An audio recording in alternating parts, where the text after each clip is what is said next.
What a beautiful people. It is your homegirl, Miss Shameless, all up in your phone, your desktop, your laptop, your device. We are back with another Shameless Sunday.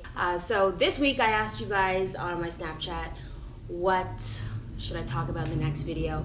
And a request that I got on Snapchat as well as in emails, and this is a really popular request, which is, how do I discover my passion? And I actually started a group with my cousin Jay on Facebook called Do You Boo Group, and that group was inspired by the question of discovering passion.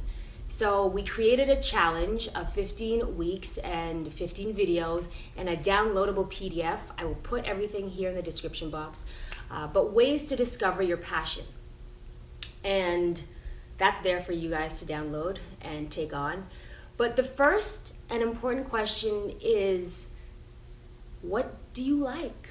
What do you enjoy doing? You gotta ask yourself questions and focus on the possibilities and the positivities versus, I suck, I'm lame, I can't do this, I can't do that.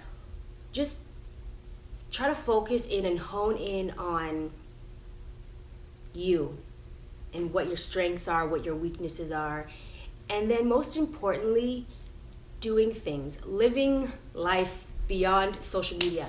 You know what? Actually, I do challenge everyone to do a social media cleanse and also just manage your time on social media, because it's hard to listen and focus in on what's in here, the truth, the honesty of you, when everyone is showing and in your face like how amazing my life is, like, oh my god, like, look at my life, it's so amazing. It's hard to focus in on you when you're so busy and distracted by looking at everyone else's life. I mean, I'm guilty of this too. It's kind of hard to not see what everyone else is doing and be like, I feel like a child and like someone else has a toy and I'm like, I want that toy too. But do I really want that toy? I just want that happiness that the other kid has with that toy is really what I want. So it's so important to, like, it's okay to look, but it's dangerous to envy what someone else has versus being inspired by their passion and kind of like taking notes, like, oh, okay, there's that exists, but what do I like? What do I want? What do I enjoy?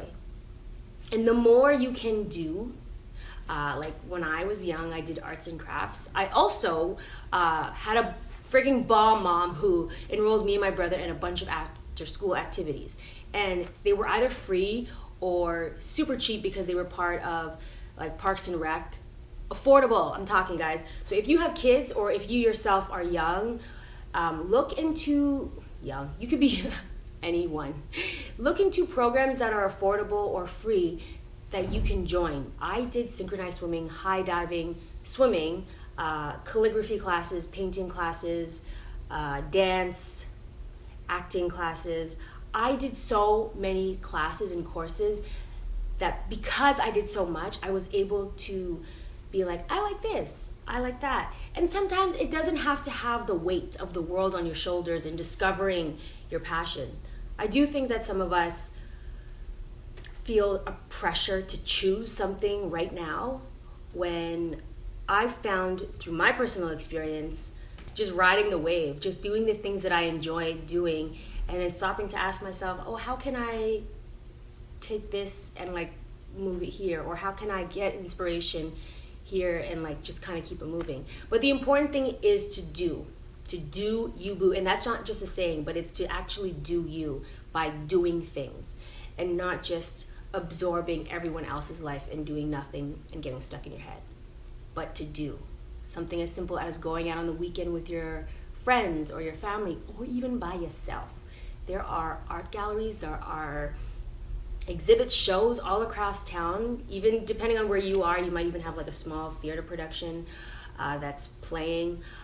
I encourage you to read the trades or community resources and get out and do. It's so important.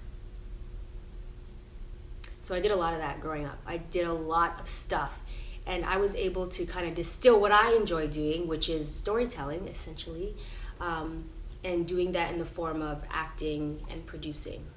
And photography. I love photography, and I actually had to make the distinction between things that I enjoy for passion, which for me is photography, versus things to do as a career. So that's something that you also have to discover on your own journey. Something that you enjoy for yourself. Do you want to turn that into a business and make money of it? I did that for photography, and then I realized I don't want to do this for a living. I want to do this as a hobby, and do other things as a living. But yes, get a pen and paper out right now. Write down the things you enjoy doing, the things that you want to do, and it could be something as simple as traveling, and that might not even be simple because you need money to travel. So in order to get to the travel part, you need money. And how to get the money? You need a job. Get the job, you need an interview, you need a resume. I need a resume.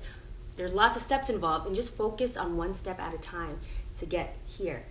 And then once you get here, it's like, okay, new vision, new goal. Speaking of vision, creating a mood board or a vision board. I'm big on these. You can create them on your desktop, on your computer, or cutting things out of magazines and cutting out the things that speak to you. Fran had an episode on the Friend Zone, and they had a vibe board. I call it a mood board, a vibe board of the things that just speak to you. I like cutting out pictures of families, of a mother and a father, or husband and wife and kids, because that was hard for me to believe existed. I still have a challenging time with it, but in order to believe it, I have to see it. So I cut these things out, loft, okay. And words, I love cutting out words, inspiring, love. And I have that in my room. I have that on my mirrors, on my fridge. I try to put it in as many places because whatever your focus is, that's where you'll go. If your focus is on negativity, you'll go negative. If your focus is, I don't know what my passion is, you'll go to, I don't know what my passion is.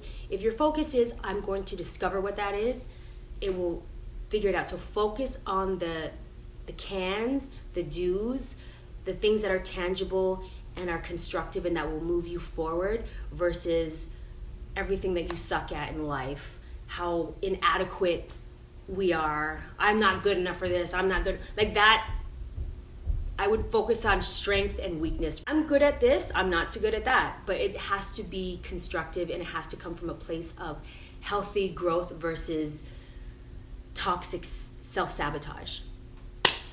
I have links to all of these questions of networking, resumes, because I really and truly want to give you guys the skills and resources to get out and do you and be shameless. I think if I'm capable of living this freaking amazing life, I want to share and impart what I know and what I even believe with you guys to help inspire you. You don't have to take it, you don't have to do it, but I'm just trying to share with you how I got here. And sharing is caring, and I would love to have information shared with me. Speaking of sharing information, TED Talks, TED Radio Hour, I love. It's an amazing podcast. I was listening to that.